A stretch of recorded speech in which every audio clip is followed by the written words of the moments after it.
I've learned, my dear, that the things people do for money are never as frightening as the things they do for family. Blood, when mixed with greed, doesn't just stain. It clots around the truth until no one remembers what was real anymore. You want to know why I don't visit the old house on Ridge Point Hill anymore? Why I can't stand the smell of cedar or the sound of keys turning in locks? Then listen closely, because this story isn't about inheritance or property. It's about a will that never existed, or at least, that's what they wanted the world to believe. It was the summer of 1983 when the letter came. I was living in a small apartment above a bakery in Savannah, working as a part-time librarian and pretending I'd made peace with my family. But when my sister Pauline wrote that father had passed, peacefully, she said, though nothing about that man was ever peaceful, I packed my bag and took the first Greyhound home. Ridgepoint Hill hadn't changed much. The oak trees still leaned like old drunks over the road, and the mansion, our childhood fortress, still stood proud and decaying, like it was holding its breath. Pauline met me at the gate with her lipstick too red and her eyes too dry for grief. "He didn't leave much," she said, even before hugging me. "Just the house, some old trunks, and what's left of his stubborn pride." My brother Charles appeared behind her, silent as always, holding the ring of keys Father used to keep on him like a badge. I remember thinking, that sound, those keys clinking, was the sound of power in our family. The will reading was supposed to be a formality. Father had always said everything would be divided fairly. "No fighting when I'm gone," he'd bark, tapping his whiskey glass. "The land's been in this family for generations. You'll share it, or it'll rot." But when we sat in the lawyer's office, sweat pooling beneath our collars in that heavy Georgia heat, the man just shook his head. "There's no official will on file," he said. "Nothing notarized, nothing witnessed." Pauline gasped, her hand to her chest like she'd rehearsed it. "That's impossible," she said. "Father said he finished it months ago." The lawyer gave us a look that said he'd seen this 1,000 times. "If there was one, I suggest you search the property. Sometimes people hide these things." So we went back to Ridgepoint Hill, 3 adult children pretending not to hate each other, combing through Father's old study. The air smelled of dust and whiskey and something faintly metallic. Pauline opened drawers, Charles pried open the old desk, and I wandered to the fireplace. The same one where Father used to burn his letters when he didn't want Mother reading them. That's when I saw it, a faint square of cleaner wood against the back panel of the bookshelf. Hidden latch. My breath hitched. I pressed it, and a compartment swung open. Inside was a folded parchment envelope, sealed with red wax, the will of Henry Cartwright. It read. I barely had time to whisper before Pauline's voice sliced through the air. "What's that?" She snatched it from my hand with a speed that made me flinch. Charles closed in behind her, the keys jangling in his fist. For a moment I thought they might both tear it open right there. But then Pauline smiled. That slow, practiced smile she used to win every argument growing up. "We should wait," she said. "Open it together after dinner." But something in her tone made my skin crawl. Dinner that night was like sitting through a wake, where everyone's pretending the corpse isn't in the room. Pauline poured too much wine. Charles barely spoke. And I couldn't shake the feeling that someone, or something, was watching from the shadows. Every mirror in that house reflected too much darkness, as if the light didn't dare touch certain corners. After dessert, Pauline said, "Let's get it over with," and led us upstairs to Father's old study. She placed the envelope on the desk, took a deep breath, and broke the seal. The wax cracked like a bone. She unfolded the document, eyes scanning it. And then she frowned. This isn't right." "What do you mean?" I asked. She turned the paper toward me. The handwriting was Father's, but the words, they weren't what I remembered from his drafts. There was no mention of shared property, no mention of fairness. It said, I leave the Ridgepoint estate in full to my daughter Pauline. My other children, Charles and Margaret, shall receive my eternal regard. It was cruel, and it was wrong. Father might have been proud and mean, but he wasn't a liar. He'd told me weeks before his stroke that the land would go to the three of us. Charles's face went pale. "You forged this," he whispered. Pauline slammed her hand down. "Don't be ridiculous!" But her eyes, they betrayed her. The argument that followed blurred into shouts, accusations, and the thunder rolling outside like it was adding its own verdict. In the chaos, I grabbed the will, my fingers brushing over the ink. And I swear to you, it was wet, fresh, as if it had just been written. The lights flickered, then a sound, metallic, dragging. From the fireplace, we all turned. Something was moving behind the grate, like chains scraping against brick. Pauline screamed.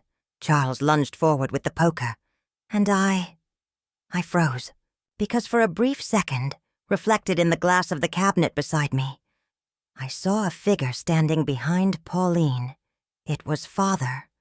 Not the sickly man from the hospital, the version of him from years ago. Strong, tall, furious. His eyes glowed faintly, and his mouth was open like he was trying to speak. Pauline didn't see him. She tore the will from my hand and stuffed it into her coat pocket, shouting, "It's mine! He left it to me!" She stormed out of the room before either of us could stop her. Charles turned to me, trembling.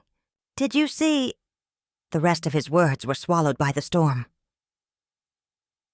We found Pauline the next morning at the bottom of the stairs, her body twisted, eyes wide open. The paper she'd stolen was clutched in her hand. Only now it was blank. Not a single word on it. The sheriff called it an accident. Said she must have slipped. But Charles and I knew better. We buried her beside Father that week. After the funeral, Charles locked the study and threw away the keys. "Let it rot," he said. "Whatever that was, we're done with it." But I wasn't, because that night, while the wind howled through the chimney, I heard the sound of papers rustling in my room. I turned on the light, and on my nightstand was a single sheet of parchment. It read, "The truth cannot be stolen. It rewrites itself." And beneath it, Father's signature. I didn't sleep that night. Not a wink. Every time I closed my eyes, I heard that whisper of paper again. The soft shuffle of something moving when it shouldn't. By morning, the parchment on my nightstand was gone. Not folded, not torn. Gone, like it had been swallowed by the air itself. Charles left before sunrise, said he was heading back to Atlanta. He didn't look at me as he drove away, and I didn't stop him. Ridgepoint Hill was too heavy for two grieving souls to share. But I stayed. Someone had to pack Father's belongings, settle what was left of the estate, and face whatever still lingered in that house. By the third day, the air had changed. The smell of cedar and whiskey was sharper, like it had seeped into my clothes. The house creaked constantly, but not like it was old. Like it was listening. Every time I passed Father's study, I felt a pulse behind the door. A steady thrum like a heartbeat. I tried to ignore it until I couldn't. On the fourth night, I lit a candle and unlocked the study. The air inside was colder than the rest of the house. Father's portrait hung above the fireplace, his painted eyes catching the flame. The desk was exactly how we'd left it, except for one thing. The locked chest beneath it, the one Father always kept closed, was now standing slightly open. It wasn't locked anymore. My hands shook as I knelt and lifted the lid. Inside were bundles of letters tied with twine, and an old leather ledger. The top letter was addressed to my mother, dated the year she died, 1962. I unfolded it, and my heart lurched. To my dearest Clara, if anything happens to me, remember, the truth must stay buried beneath the floorboards of the study. Some secrets protect more than they destroy. Beneath the stack of letters was a rolled parchment. My breath caught as I unfurled it. It was another will. Father's handwriting, clear and decisive. And this one was different. To my children, Pauline, Charles, and Margaret. The estate shall be shared equally. The land, the house, the inheritance, all to be divided with fairness and respect. It was the real will, the one I'd always believed existed. But there was something else written at the bottom, in smaller ink. If the chest is ever opened by hands driven by greed, the truth will defend itself. The candle flickered hard. I felt a gust of cold air brush the back of my neck, though no window was open. The flame stretched long and thin, pointing toward the mirror hanging on the far wall. There, in the reflection, I saw movement. It was the desk. The drawer, the one Pauline had rummaged through, was slowly sliding open on its own. Inside, a folded piece of parchment lay waiting. I turned, but when I looked directly at the desk, the drawer was still shut. Only the reflection showed it open. My knees felt weak, but I stepped closer, heart hammering. I reached for the drawer handle, and it opened with a groan, revealing a single sheet of paper. It was blank, completely blank. Then, as I held it up to the candlelight, words began to bleed onto the page like ink appearing under heat. Greed rewrote the truth. You must choose what remains. I dropped it. The paper curled on the floor, darkening as if burned from within. The shadows along the walls shifted, long finger-like streaks reaching toward me. And then I heard it. Father's voice. Margaret. It came from behind me. When I turned, he was there. Not flesh and blood, but a reflection in every glass surface in the room. The mirror, the window, even the sheen of the desk. His face was stern, but his eyes, God, his eyes, looked tired. They forged it, he said, his voice low and distant, like wind through old trees. They thought they could steal what wasn't theirs. The house knows. The ink remembers. You found what's real. Keep it hidden until the house forgets. The candle went out. When the light returned, when I dared to strike a match, the room was empty. The chest was closed again, and the real will was gone. I left Ridgepoint Hill that morning. Didn't pack a thing. I locked the door behind me and threw the key into the creek. Charles called a week later. He said the house had burned down in a lightning storm. Just gone, he said, like it never wanted to be found again. We didn't talk about Pauline, or Father, or the will. We never did again. Decades passed. I married, moved north, built a quiet life. But the memory of that night, the voice, the ink, the house that breathed, never left me. I told myself the real will had burned with the mansion, that whatever truth was left had gone with it. Then last winter I got a letter. No return address. Postmarked from Savannah. Inside was a single parchment sheet, yellowed, creased but unmistakable, the will of Henry Cartwright, and beneath it, the same fair division of property, our names, the equal shares, the justice he'd intended. At the bottom, in faint pencil, a new line had appeared. To Margaret, you kept the truth alive. I felt my knees give out when I read it, because that handwriting, that last line, wasn't Father's. It was Pauline's.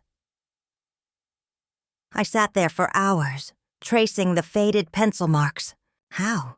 She'd been dead for 40 years. But the ink, the feel, even the smudge of her left-handed scrawl, it was hers. I don't know what force moved that will through time or how a burned house sent a letter. I only know that the truth doesn't die. It waits. That night I placed the parchment inside my dresser drawer, beneath my wedding photos and old postcards. But when I woke the next morning, it was gone again. In its place, I found a small charred key, the same one Father used to wear. So, my dear, when you ask me why I never speak of your great-aunt Pauline or that estate, understand this. Some things were written to be found only once. The will existed, but not in the way people think. It wasn't just a document. It was a living thing bound to conscience and consequence. It rewrote itself to protect what was right, and I was the last person it chose to remember. Now, every few years I hear from Ridgepoint Hill again. a whisper in a letterbox, a rustle in the walls when I dream. The will changes hands, names, even destinies. It surfaces wherever greed tries to bury fairness. That's why I kept my distance from lawyers, inheritance, and estates ever since. Because the truth, once rewritten, never stops writing back.